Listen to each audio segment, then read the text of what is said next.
요한계시록 22장 12절로 14절 말씀, 12월 26일 말씀입니다. 우리 함께 봉독합니다. 보라, 내가 속히 오리니 내가 줄 상이 내게 있어 각 사람에게 그가 행한 대로 갚아주리라. 나는 알파와 오메가요, 처음과 마지막이요, 시작과 마침이라. 자기 두루마리를 빠는 자들은 복이 있으니 이는 그들이 생명나무에 나아가며 문들을 통하여 성에 들어갈 권세를 받으려 함이로다. 아멘. 이제 요한계시록 22장은 요한계시록이 정리되고 이제 마무리되는 시점입니다. 아멘. 주 예수 오시옵소서. 이런 아주 놀라운 외침이 들어있는 그런 말씀이 바로 요한복음 22장입니다.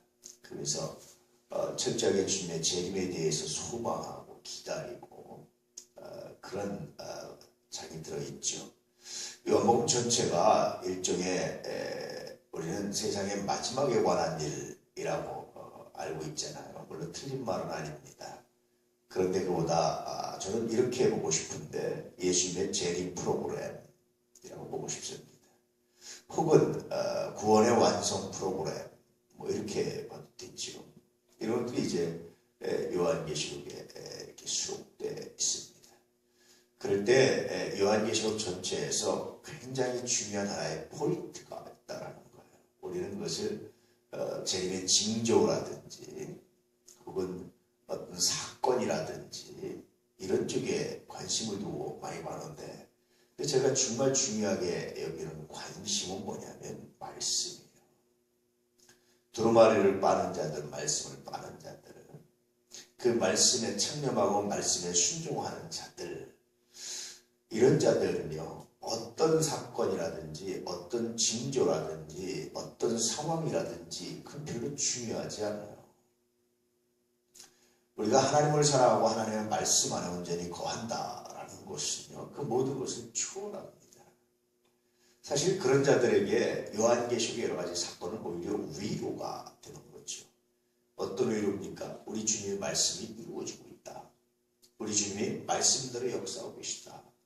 내가 말씀 안에 있다는 것이 감사하다. 라는 그런 위로고 감사고 그렇게 진행이 되죠.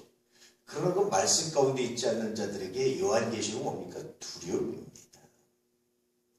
그래서 우리가 말씀 안에 있다는 것이 얼마나 귀중하고 그것은 시대를 초월해서 그것은 우리의 힘이기도 하고 우리의 능력이기도 하고 말씀이신 예수 그리스도인데요. 사실 그 안에 있다는 것이, 그 믿음 안에 있다는 것이 얼마나 놀랍고 귀한지를 새롭게 발견하게 해주는 것이 바로 요한계시록입니다.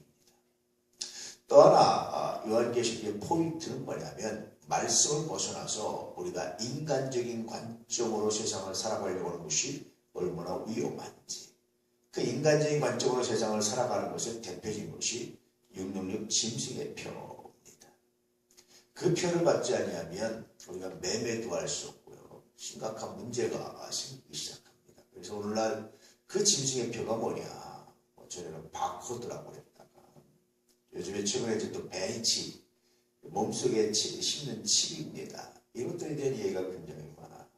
그런데 어쨌든 인간이 계속해서 지금 연구하는 것은 뭐냐면 어떻게 하면 이 화폐, 위험한 화폐, 잊어버리기도 하고 보관하기도 어려운 이 위험한 화폐, 이것을 대신할 수단이 뭐냐라는 걸 찾고 있는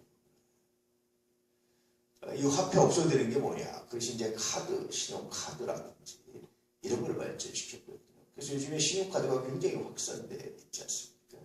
근데 신용카드도 잃어버릴 위험도 있고 여러 가지 위험이 있단 말이죠. 그래서 차라리 그것을 대신할 수 있는 게 뭐냐. 그래서 이제까지 인간이 연구한 것은 사실은 칩이었다라는 겁니다. 사람 몸에 심는 어떤 칩을 하나 심어놓고 그것이 인식되면.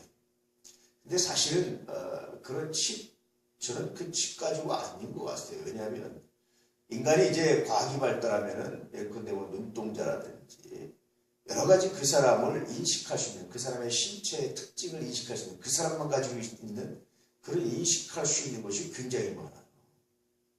그래서 최근에 베리칩 이런 거 얘기하지만 아마 그거 아니고도 많지 않을까. 그렇잖아요. 우리가 뭐 이렇게 눈동자만 가지고도 이렇게 자기를 대신하시는 거 아니고 지문은 너무 오래되니까 너무 또 단순해서 잊어버릴 수 있으니까 의조할 수 있으니까 뭐 등등등 이렇게 사람을 표현하면 그 사람만이 가지고 있는 특징들 우리 전 인류가 똑같지 않잖아요. 오히려 그것이 몸에 칩을 심는 것보다 훨씬 더 안전할 겁니다. 왜냐하면 칩이라는 건 뭡니까 여러분? 그것도 위조할 수 있잖아요. 그러니까 위조하지 않는 오직 그 사람을 고유하게 식별할 수 있는 그런 어떤 것 이것들을 인간이 개발해서 그걸 그렇게 해야지만 매매를 할 수 있고 돈을 대신할 수 있는 그런 거거든요. 이제 그런 것들이 이제 자꾸 이렇게 연구되는데요. 사실은 중요한 것은 어떤 몸에 칩을 심고 뭘 하고 이게 중요한 것이 아니라 이 사단의 세력들은 뭘 얘기합니까?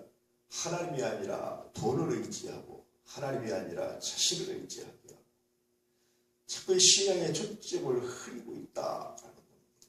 이것이 가장 중요한 문제예요. 그런데 우리는 몸에 뭘 심을 거냐 여기에 관심을 갖다가 우리가 본질을 놓치고 있는 경우들도 종종 있다라는 생각들을 하게 됐죠. 어쨌든 요한복음은 이것들에 대해 말씀하시면서 예수의 재림 프로그램, 우리의 구원 프로그램에 대해서 말씀해주고 있다라는 겁니다. 이제 우리가 예수님의 이 땅에 오심에 대해서 우리가 그리스도의 탄생, 예수님의 이 땅에 오심에 대해서 묵상을 했다면 이제는 사실은 그의 고난과 그의 공생애와 그리고 그의 죽으심과 그의 부활과 그의 재림 이런 것들에 대해서 묵상을 하면서 우리의 신앙을 점검해가고 우리의 신앙이 새롭게 회복돼 가도록 기도하고 노력하는 것이 중요하다라고 볼 수가 있습니다. 여러분 이런 말씀 이런 관점에서 보면 오늘 요한계시록 보면 가장 중요한 것은 뭐라고 했습니까? 우리가 말씀입니다. 매일같이 말씀을 묵상하고 말씀 안에 있고 그 말씀 따라 살려고 최선을 다하는 것 그것이 얼마나 놀라운 힘인지 몰라요. 무슨 2000년 전에 기록되고 수천 년 전에 기록된 그 말씀을 어떻게 우리가 문자대로 따르느냐 그렇게 얘기를 하죠. 물론 우리가 문자대로 다 따를 수는 없습니다. 그런데 성경은 분명히 말씀하시기를 1점이라도 변함이 없다라고 말씀하세요. 글자 한 글자에 한 획이라도 떼거나 더하지 않는다. 요한계시록은 그것을 가감하지 않는 자가 복이 있다고 말씀하셨듯이 그 말씀을 그 말씀대로 인지하고 따라가려고 하는 것이 굉장히 중요합니다. 우리가 못할 뿐이지 우리가 그렇게 못하는 것이 회개가 되고 못하는 것이 마음 아플 뿐이지 그 말씀대로 살려고 기도하는 것은 굉장히 위대하다고 볼 수가 있죠. 이제 한 해도 얼마 남지 않았습니다. 나는 얼마나 말씀 안에 있는지 어떻게 말씀 안에 있을지를 묵상해 볼 수 있기를 주의로 축복합니다. 그런 말씀에서 오늘 말씀은요. 자기 두루마리를 빠는 자들은 복이 있다.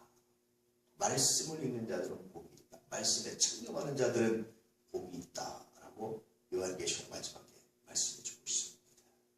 말씀을 사랑합시다. 말씀을 읽읍시다. 그 말씀에 순종하기를 최선을 다합시다. 그럴 때 오늘 말씀의 복이 여러분에게 임하게 될 줄로 믿습니다.